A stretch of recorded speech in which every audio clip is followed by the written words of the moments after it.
শেফা আর জান্নাত বাস স্ট্যান্ডে দাঁড়িয়ে আছে একটি গাড়ির জন্য। শহর থেকে এসেছে গ্রামে ঘুরতে। ঘুরতে বললে ভুল হবে, দুই বোন শহরের ছেলেদের পছন্দ করে না। শহরের ছেলেরা বিভিন্ন মেয়েদের সাথে প্রেম প্রীতি করে বেড়ায়। সহজ সরল ছেলের সন্ধানে গ্রামের খালাবাড়িতে বেড়াতে এসেছে, গাড়ির জন্য অপেক্ষা করছে। দুই বোন প্যান্ট টি শার্ট পরে আছে। এক কথায় শহরের মেম সাহেব বলা চলে। ওনাদের থেকে একটু দূরে দাঁড়িয়ে মোবাইলে বান্ধবীর সাথে চ্যাট করছে রিপন। রিপন শেফা আর জান্নাতের দিকে বারবার আর চোখে তাকাচ্ছে আর এক একে বলতে লাগলো, মাল দুটো তো সে লেভেলের। আমাদের এই এলাকায় কখনো এত সুন্দর মেয়ে দেখি নাই। কোথা থেকে আসছে?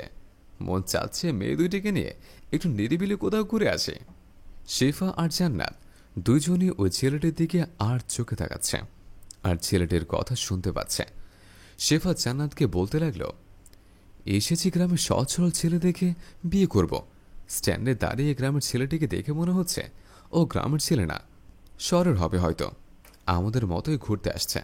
দেখেছিস আমাদেরকে নিয়ে কিসব বাজে চিন্তা ভাবনা করছে। জান্নাত বলল, আরে গ্রামের ছেলে কখনো শহরের ছেলেদের মতন হতে পারে না। গ্রামের ছেলেরা অনেক সহজ সরল হয়। ওসব কথা বাদ দে, ওদিকে তাকাস না। এর মাঝে একটি ভ্যান এসে সামনে দাঁড়ালো। জান্নাত বললেন, ভাই আমাদের একটু মির্জাগান্ধী নামিয়ে দিয়ে আসেন। ভ্যানওয়ালা বললেন, ঠিক আছে ম্যাম, ওঠেন। দুই বোন দেরি না করে ভ্যান গাড়িতে উঠে বসল। ভ্যানওয়ালা ভ্যান চালিয়ে গন্তব্যস্থানের দিকে যেতে লাগল। বাজারের ভিতরে ভ্যান নিয়ে যেতে লাগলো ভ্যানওয়ালা। বাজারের ছোট্ট ছোট্ট ঘর দেখে অপলক দৃষ্টিতে দুই বোন দেখতে লাগল। গ্রামের ছোট্ট বাজার এমন বাজার শহরও তো নেই, তাই দুই বোনের ভিতরে কৌতূহল একটু বেশি। এইভাবে ভ্যানে দুই বোন রাস্তা দিয়ে যাচ্ছে আর চারিদিকে সবুজ প্রকৃতি উপভোগ করছে। গ্রামের ভিতর দিয়ে আঁকাবাঁকা পিচ ঢালের রাস্তা দিয়ে যেতে লাগলো জান্নাতের খালাবাড়ির দিকে। সামনে যেতেই একটি ছোট্ট খাল, খালের উপর একটি ভাঙা ব্রিজের উপর দিয়ে যেতে লাগলো। দুই বোন নদীর দিকে তাকিয়ে রইল। আঁকাবাঁকা নদী বয়ে চলে গেছে গ্রামের ভিতর দিয়ে। আরো মনোমুগ্ধকর পরিবেশ চোখে পড়ল। রাস্তার পাশে বিশাল বড় মাঠ। এই মাঠে বাংলা সোনালি আর সবুজে সবুজে সমাহার। এমন পরিবেশ দেখে দুই বোন যেন উড়ন্ত পাখির মতন ঘুরে বেড়াতে লাগলেন স্বপ্নের ঠিকানায়। এভাবে ভ্যানওয়ালা মনের সুখে ভ্যান চালিয়ে যেতে লাগলো আর গুনগুনিয়ে গান গাইতে লাগলো। গ্রামের আঁকাবাঁকা পিচঝালের রাস্তা দিয়ে যেতে যেতে পৌঁছে গেলেন জান্নাত ও শেফার খালাবাড়ির সামনে। ভ্যান থেকে নেমে ভ্যান ভাড়া বুঝিয়ে দিয়ে বাড়ির ভিতরে চলে গেলেন দুই বোন।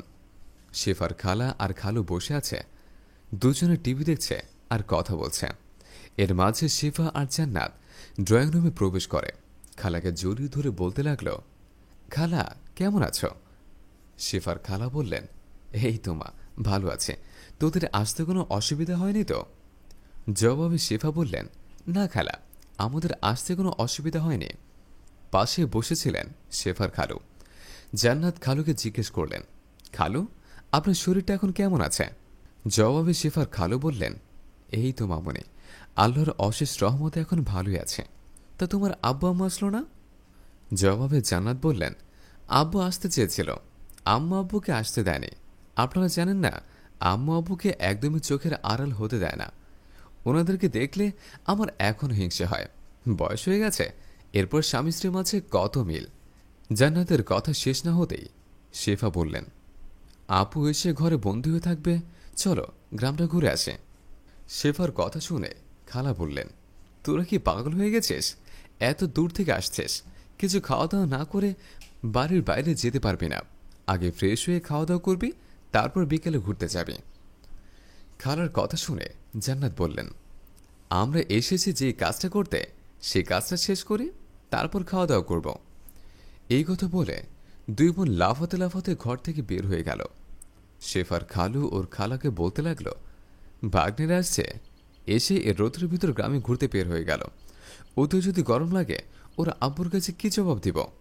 জবাবে খালা বললেন, ওদেরকে এই কথা বললে কি শুনবে? ওদের যেটা ভালো লাগে ওরা সেটাই করবে। তুমি বাজারে যাও, ওদের জন্য বাজার করে নিয়ে আসো। শেফার খালু দেরি না করে বাজার করার জন্য বের হয়ে গেল। খালা ওখানে বসে টিভি দেখতে লাগলো। ইমরান লুঙ্গি গেঞ্জি পরনে, ঘাড়ে একটি গামছা। মাঠ থেকে রাস্তায় উঠে মনের সুখে গান গাইতে যাচ্ছেন। শেফা আর জান্নাত ওই রাস্তা দিয়ে যাচ্ছিল। জান্নাত দেখতে পেল দূরে সুদর্শন একটি ছেলে লুঙ্গি গেঞ্জি পরে এদিকে আসছে। জান্নাত শেফাকে বললেন, ওই দেখ কত সুন্দর একটি ছেলে এদিকে আসছে, এই ছেলেটিকে টার্গেট করতে হবে। জান্নাতের কথা শুনে শেফা বললেন, তাহলে এইখানে দাঁড়া, ও কোথায় যায়? আমার ওরে একটু ফলো করতে হবে, ছেলেটি কোথায় যায়। দুজনে কথা বলে রাস্তার সাইডে দাঁড়িয়ে রইল। ইমরান মনের সুখে গান গাইতে গাইতে ওদের পাশ দিয়ে যাচ্ছে। হঠাৎ ইমরানের মোবাইলে একটি ভিডিও কল আসলো।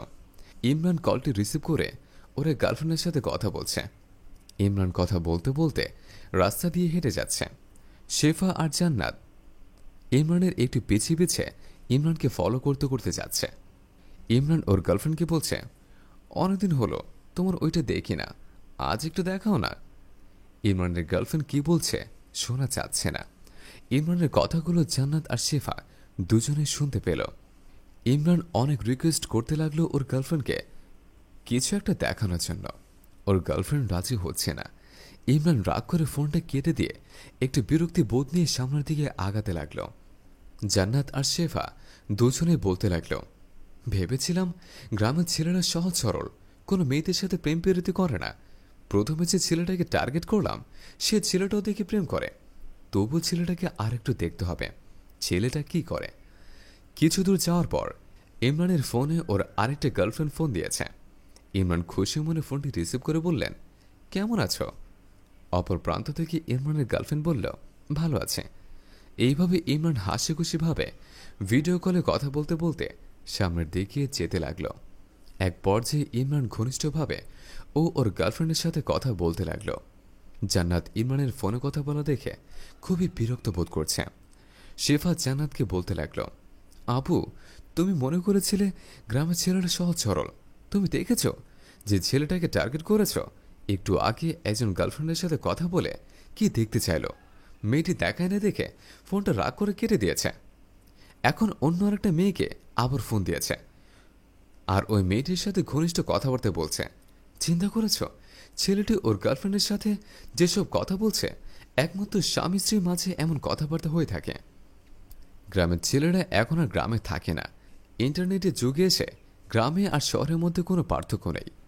তুমি যেখানে সহজ সরল ছেলে খুঁজতে চাও না কেন, ঘুরে ফিরে একই রকম ছেলেই পাবে।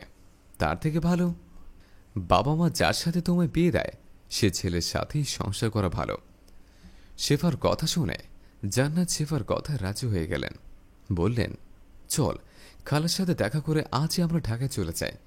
গ্রামে সহজ সরল ছেলে পাওয়া যায় না, যা আছে সবই ইন্টারনেটের আপডেট বলা।